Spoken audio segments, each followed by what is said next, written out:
good morning. A very warm welcome from me and from Dr. Luke Schnewski, who is today my invited guest in this upcoming podcast of Escucha Vital, Well-Being and Compassion.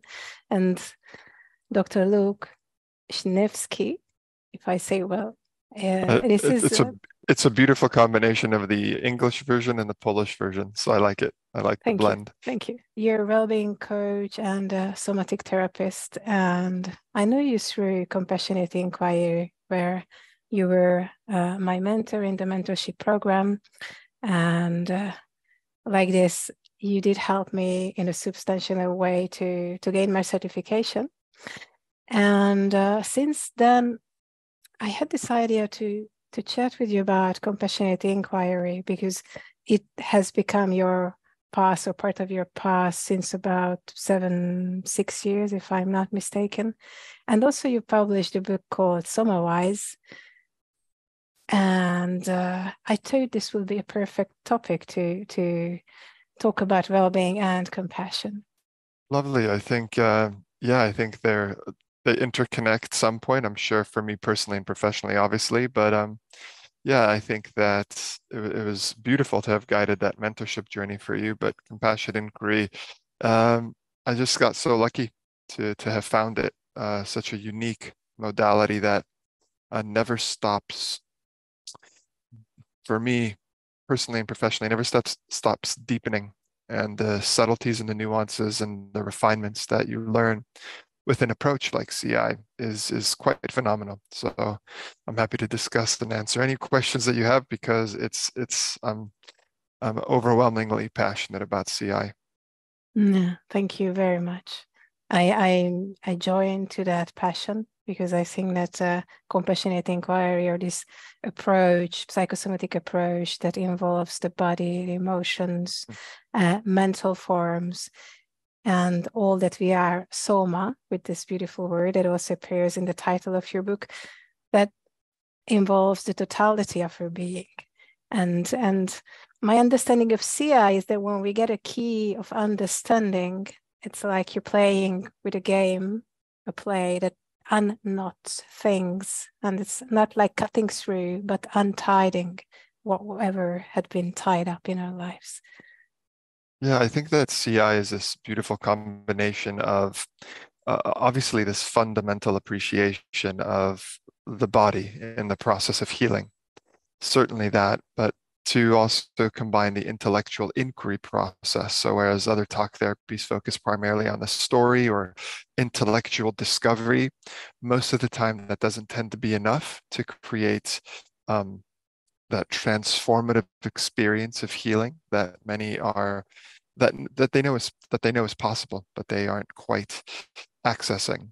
And then to combine that with this acknowledgement, this deep respect for the body's role in the process of healing. And so CI is able to navigate both worlds, where we are both in relationship with the client's mind and with their body, that we're appreciating that there's a space and a role that both have, and as you called it, mental forms. I think that CI is firm and fundamental and very unique, almost like very direct, straight line approach to get to the meaning, the belief, the significance that really is right at the heart of what makes many people perceive that CI is so effective and so quick. And I think it's just because we're going right down below the surface of the story of what we think the challenge is, and we're going into the beliefs and the interpretations, like what am I actually making this mean? Because we as human beings, we don't suffer because of the things that happen to us. That's not where the suffering happens. The suffering happens because of the meaning and the interpretations we give the situations and the things that happen to us. An example might be asking someone on a date and them saying no, and that the suffering doesn't happen when they say no, and because the date was denied. The suffering happens because what we make it mean. We make it mean that we're unlovable or that we're being rejected or whatever it may be. So when we attach this deeper story, that's when the suffering occurs. And with CI, the fundamental intention is to show that this experience of suffering isn't simply rooted right now. There's other things that are contributing to this experience. And where if we follow that line, as far back as we can remember, what we tend to find is that there are memories, implicit memories from childhood, where the experience is very similar. Maybe we weren't rejected by someone we asked on a date at 3 years old. However, the experience, which is the belief that I'm unlovable, this intense sensation of sadness or tension in the chest, that experience is very similar. And when we're able to connect the dots and explore the implicit memory, it allows us to have a greater understanding of why we may be interpreting the present moment or experiencing the present moment in this specific way. And with that, again, this inquiry, this understanding, we might be able to choose a different possibility for ourselves moving forward. There was a beautiful resume. Thank you very much. There is one curiosity that raises in me regarding that. If someone haven't tried CR yet or is not really involved in somatic therapies, so based on the description that you just given, the body serves as a type of bridge. It connects our past experiences with the present moment experience. How is that possible, or why is the body so important in this process? Because sometimes we may not remember the things that happen to us, right? Sometimes that memories aren't there, but what does remember is the body. And the evidence that something happened to us is in our reactions, our conditioning. So if we notice that we tend to have a habitual emotion or habitual sensation or habitual way of being within our nervous system, that's the evidence that something was embedded into our body. Eventually, we might discover that it was a form of survival or an adaptation to our environment. But when we realize that this expression has been repeating itself on repeat, then we start saying, well, where did it come from? Why was it there? And when we look inward, that's where we see the similarities in terms of what's happening today and what happened to me then. Not the external scene, not the actual external objects that we're interacting with or the scene that we're moving through. It's our experience. Again, our body is remembering something. Oh, this feels familiar. So here comes that same reaction, and the body goes through that same pattern. If we're able to touch and recognize that and relate to it, again, both soma-wise and CI. CI is an inquiry-based approach. I would say soma-wise is a somatically oriented approach, that we're able to explore this experience within our body in a different way, relate to it in a different way, hold the experience with stillness, as I talk about in soma-wise. Then the body's able to pass through this very familiar pattern in a new way. And when it does that, the rigidity of this pattern, in other words, this thing that was just solid and wouldn't move and it would continue repeating, all of a sudden it begins to loosen, it begins to unravel. And over time, as it dissolves, then we are met with the possibility of creating something new.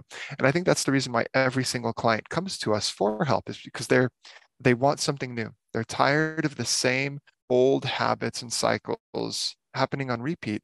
And so when we're able to observe, acknowledge, and hopefully integrate, process, and dissolve some of these old habitual patterns, now we have the possibility for something new. Rather than, I want change, I'm going to go there, I'm going to go there. But what happens if we go there without this appreciation of the body's process, the body's part in the process of change? We keep believing that we're a failure because we keep getting hit by these repetitive reactions that we don't know where they're coming from and why they're there. Yeah, and it's a beautiful way of saying that the hits, wherever and however it presents, it contracts the body. Yes. So I was once in a TRE advanced training. TRE is trauma releasing exercises that I work partly with, and I was in experience with the fascia. How will you experience the fascia system? That is this connective tissue in the body. It's below the skin, in the muscles, the myofascial system, and so on. So I think we used corn flour that is a different material than the normal flour. We put it in some water, and if you want to enter with your hand very softly, it becomes soft like a sponge, and you really can submerge your hand. But if you want to hit it, it hardens and stiffens. And this is how the fascia operates in the body. And when we speak about these shocks and patterns, my experience is it's like coming up against through a wall and hit it again and hit it again and hit it again. Yes. And this hitting again the same pattern, it was part of your life experience as well that you speak about in your book, Somawise. There was like a highlight in how to cooperate with the outside world. Yeah, I would say that one of the primary motivations for writing and sharing Somawise was that it wasn't just a collection of information or studies. There's plenty of those to appease the intellectual minds out there, but it was also to acknowledge the personal journey of healing. If the book is going to talk about vulnerability and authenticity, I felt it was appropriate to lead by example, and also as a way to provide not just hope and inspiration, but possibility that and relatability, so people can see, yeah, actually, he is describing a similar process to what I might be going through. That's the hope. And when we're able to see and acknowledge what the process of change actually looks like, these repetitive cycles, becoming aware of these repetitive cycles through reflection, through inquiry, through curiosity, we're able to respect. I think it humbles. I think the first thing it does that it certainly humbled me to come into contact with the rigidity and the hardness of these reactions, that they're not easy to move away from, that it requires humility and respect rather than an overpowering. So one of the key messages of Somawise is that rather than focusing on being the master of your mind, which is a very sort of dominant perspective that we have to overcome ourselves, for me, it's the opposite posture. Somawise is an invitation to be a humble servant of your body, to respect that there's processes and patterns and simply neurological, psychological, physiological structures and processes within the body that are a lot stronger than you think. And if we don't approach them with humility and respect and wonder and awe and curiosity, that we're going to be blown back by them. And I think it requires that gentle curiosity for these patterns to slowly unravel and change over time, because it's not, the mind wants change like this, but the body doesn't change at that pace. And when we respect and understand that, then we can allow this natural process of change to occur. Because one of the things that is important to acknowledge is that the body is already moving in that direction. The thing that's stopping the body from integrating, processing, and naturally sort of harmonizing into a state of balance is the reactivity of the mind. That we go externally, we feel a process in the body, which is the body's way of saying, I'm realigning. Let me realign. Let me process what I need to process. The mind, because it's disconnected from the body, says, oh my God, this is uncomfortable. This shouldn't be here. I have to change this experience. And then the mind says, okay, well, let's go with the things that I usually do. A glass of wine, some sugary snacks, some pornography, gambling, alcohol, whatever it may be. The mind has its usual, every one of our minds has its usual self-soothing kits. And that's the thing it goes for, rather than trusting that this process that is emerging from the body is natural. Its inclination is towards healing, because that's the body wants to do that. And if we're humble servants of the body, we can take a step back and say, okay, this may not be comfortable, but I trust that what my body's passing through is an essential and important part of this healing journey. This is one of the key messages of your book, and also that everybody can become their own guru. Like we can also become students of our own bodies because they are wise. But how can we trust something that the only thing we learned through our childhood, possibly, and early adulthood is to disconnect, because it's not safe to be in an environment that might be different from the normality that is put on us. I think that's a really good thing to remember, that we disconnected as a survival mechanism. This is one of the chief and primary teachings of CI, of Gabor Mate, of Sataram, that we disconnected because we had to. We had to survive. Reconnection as such is going to be inevitably and invariably an uncomfortable process, because we have to learn how to feel again. So if we've gone from feeling nothing, being numb from the neck down, to introduce the felt sense back into our present moment experience, that could be a very overwhelming experience. It could be very challenging to do that. So I don't suggest just jumping into the deep end and trying to do that. And also understand that the connection with the body, there's various different contexts in our life that are where we are disconnected. So it's always the way that Somawise is structured is that it starts from the very practice-based way of staying connected to the body, and slowly moving outward. Because if I ask someone, okay, try staying connected to your body when you're in an argument with your partner, and it's just not going to happen. We're going to go right into our reactivity. We're going to go right back here, because there's too many things to hold in that experience. There's this other nervous system, which is impacting our nervous system. And there's these thoughts. There's so much input that it's very hard to stay grounded within ourselves. So this is why the process of becoming Somawise starts with simple lifestyle choices. What am I already doing every day that I can infuse a connection with myself? So let's talk about food and movement and rest. We're already eating. We're already moving every day. We're already resting, or hopefully resting every day. And we might infuse somatic check-ins as a way of learning how to understand the body's language, listen to its signals and its sensations that it's trying to say something, and to trust the body. Because the more trust we have, the easier it is to trust that process later on when we're facing things like pain, discomfort, and those sorts of experiences. But if we come back to food, we might check in with the body. Okay, let's say someone is eating a food because a magazine or an expert or some external source told them that this food is healthy and that they should eat it. So they say, okay, we can start with that assumption or that assertion or that whatever it may be. And so we might check in with the body before eating this supposedly healthy food for my body. Okay, right now I'm feeling this in my body. You eat the food, you check in, and all of a sudden you notice that there's a symptom of bloating or gas or indigestion or whatever it may be. And so while the mind may have heard or assumed that this was supposed to be healthy, the body is sending a different signal. The body's sending a different message. And the more we start listening to the body as a final reference, or maybe a first and final reference point for whether something is actually contributing to my health and well-being, that allows us to start actually choosing what's appropriate for us rather than what someone told us is appropriate for us. And this goes with things like movement as well. Someone told me that I should do yoga all the time. All of a sudden, the body starts having a specific injury in the shoulders or the lower back. Well, maybe the body's sending a message that the present movement strategy isn't quite working and something needs to change. This happens with runners all the time.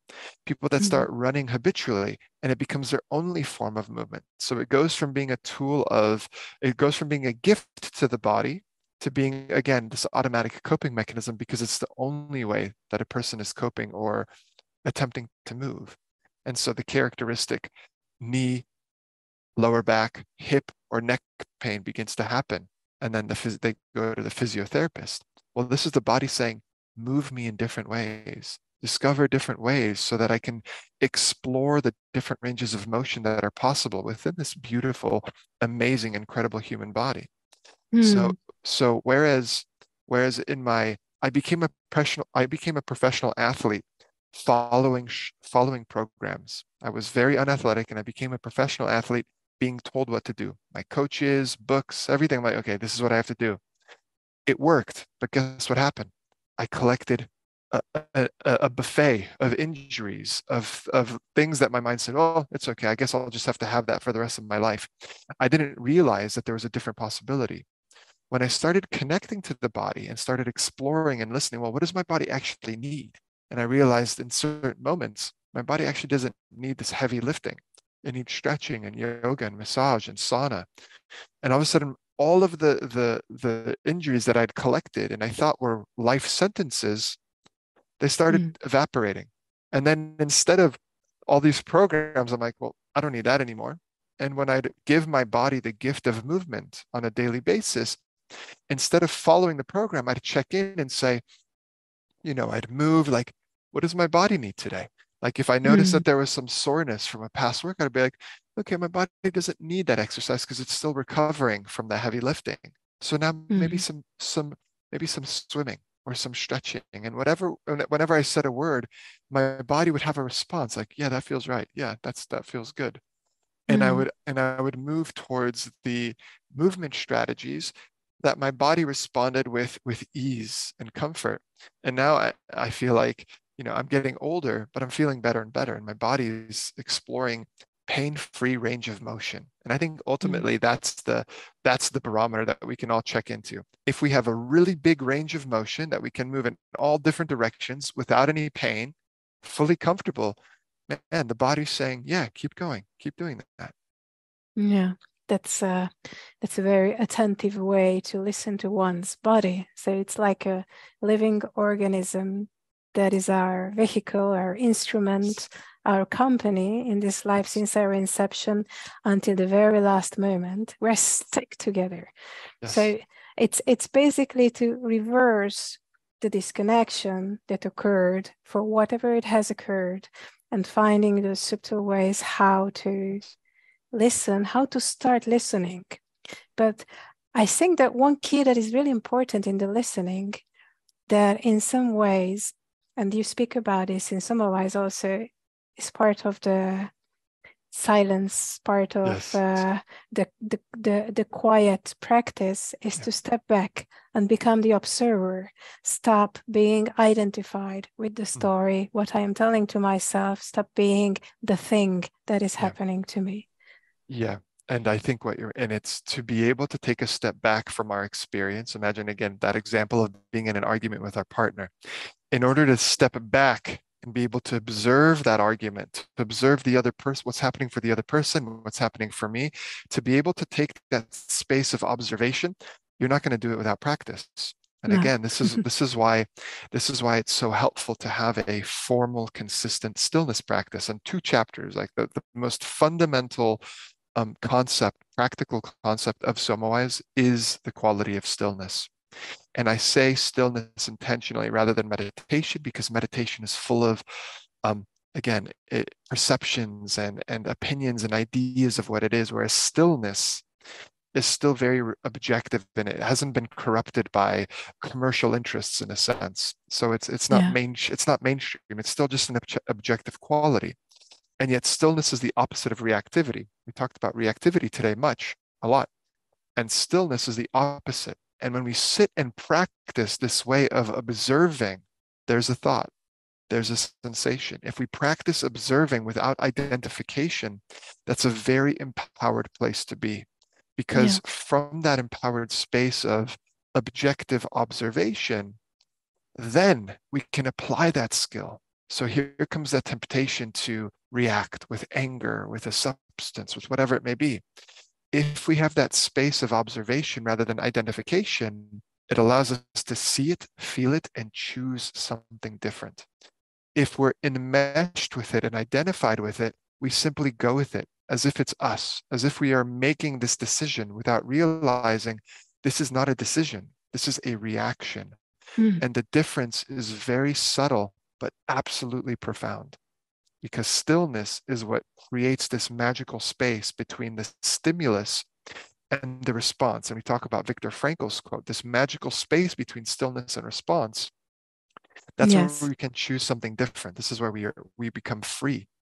Exactly. And I really like this expression of stillness. It is part of the biodynamic craniosacral therapy practice. And the stillness is a space that it's not void. It's like the quiet place from where everything comes alive and to where everything goes back, like subtle space where everything has the permission to be. And I think that this is one of the greatest blessings. I will say blessings because it is a blessing wherever you are able to be as you are in any space. I think this is what really is compassion in a very active way. Yeah, I want to, is it okay if I describe it in one more way that might be helpful for the viewers? Please. Imagine you're watching a movie. In fact, imagine you're in the movie, you're a character in the movie. There's a screen. I think my teacher, Rupert Spira, really um, talks about this as well, my non-duality teacher. And imagine you're enmeshed and believing that you're this character in this movie and this on the screen. But to become still and observe is to come out of the movie and watch the screen and watch the movie and see that there's more than one character. There's so much happening.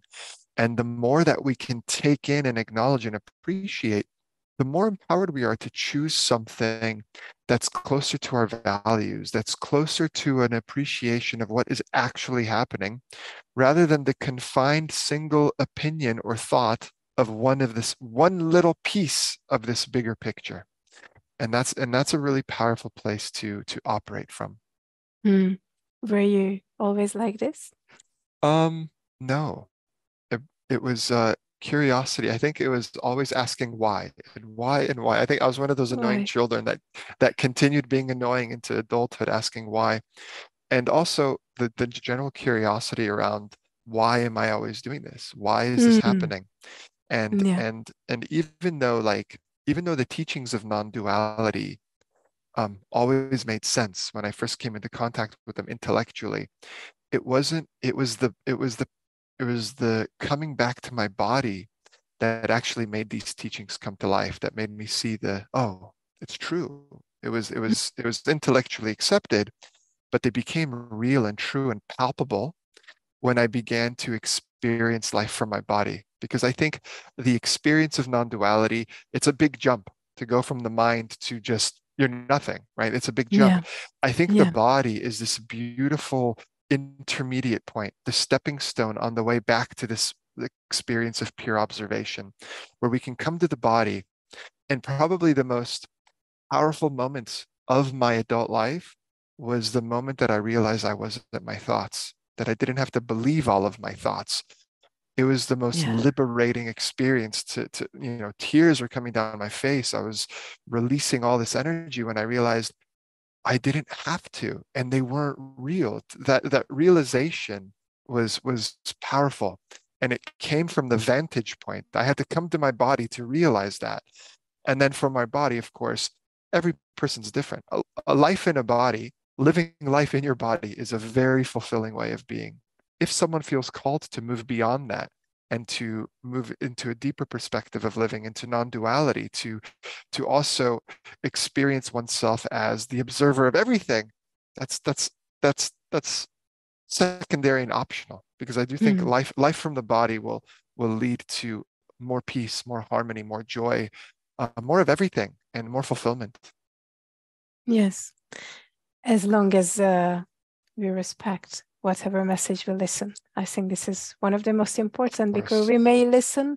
And I think one part of this human condition we are living is that we are so imperfect. I may have the Yes. same practice, and there can be one day when I'm too tired and I snap and it falls Yes. apart. And here is another important point that you also write in Summarize, and what we all learn in compassionate inquiry is to be compassionate with our own Yes. flaws, with our own Yes. errors, Yep. and with our own suffering. Yes, absolutely. And one thing you've touched on accidentally, or maybe you've triggered, is that Somawise and living in the body is not an invitation for hedonistic living. In fact, with great power comes great responsibility. And I think when we realize what is possible within the framework of the body to really savor the moments of life, to do so with grounded in responsibility, grounded in morality, grounded in in those important values that allow us to show up to ourselves with compassion, but show up to the world with empathy and understanding. Mm. And what would you say, Luke? Why is compassion at the core of the well-being? Because before compassion or associated with compassion is acceptance. When we are compassionate and accepting of the experiences that happen within the framework of our body, it's what opens up the possibility of reflection in something new. If there's any form of judgment, however subtle, however tiny the degree of wanting this part of myself to be different or rejecting this part of myself, that will create and perpetuate the cycle. When we are compassionate and accepting towards this part, it softens, it opens, it becomes still to the point that it allows us to examine and be with it in a very different way, both intellectually from the perspective of understanding and inquiry, but also from the somatic perspective of holding this experience, being present with it and trusting that by holding the body's experience in this way, that it'll naturally soften, open, and integrate in the direction that it needs to in that moment. I love that description. Thank you very much. Thank you. And maybe one last question is that how did you and your practice change thanks to compassionate inquiry? CI gave me words for something that I didn't know how to understand or explain. So the reason I thought it was the perfect fit for me personally and professionally in every way, I have like one little side note. I'm a bit of a lone wolf, and I've never done well working in organizations. And CI is my home, it's my family. I'm not going anywhere. And CI gave me the language in order to communicate something that was emerging to me as wisdom from my practices, from my long meditation sits, from my Vipassana sittings, from the different ways that I was exploring and understanding my body that I didn't quite know how to articulate, that I didn't know how to quite transmit to others in therapeutic settings. CI gave me that language. CI gave me that bridge that allowed the teachings to become teachable. And the teachings to expand from a bodily integrated experience. Yes, the teachings to be compassionate, to understand why compassion, not just to be compassionate. This is a really important distinction that I think is possible, that was made possible through CI. When we truly inquire to the core, to the cause, to the root of our experience, compassion isn't a choice. It's the only possibility that makes sense. When we truly see the source that influenced the emergence of even the most of the beliefs that we consider to be the most self-limiting, to be the most destructive, to the behaviors that we judge the most, when we go to the very core of why they originated, we become confronted with the only possibility. The only thing I can do is be compassionate to this part. Nothing else makes sense. To have even a sliver of judgment means that we aren't appreciating some aspect of how this came to be. Yeah, what I learned is that this very point that you describe right now, that any judgment just fades away. It's impossible. It becomes completely impossible to hold any judgment. And compassionate is like a living river that unfolds everyone and cleans everyone involved. Yes. Well, in fact, it allows you to flow with the river instead of resisting and fighting it and really struggling to move against this natural flow. Compassion is what invites the flow back into life, and what an exhilarating experience that becomes.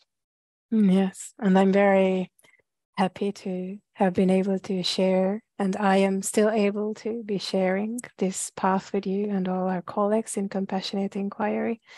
And thank you very much for your time, Luke. I hope someday Semmelweis will be able to be read in Spanish as well. And it's around the corner. It's in Romanian now and Polish soon, and hopefully it touches a few other languages. It would be such a blessing to have others come into contact with the teachings. Yes, thank you very much, and I hope that you enjoyed. If you would like to contact or read more about Luke, you will find his details here down in the description. Thank you very much. Thank you, Anna, for having me. It was a pleasure.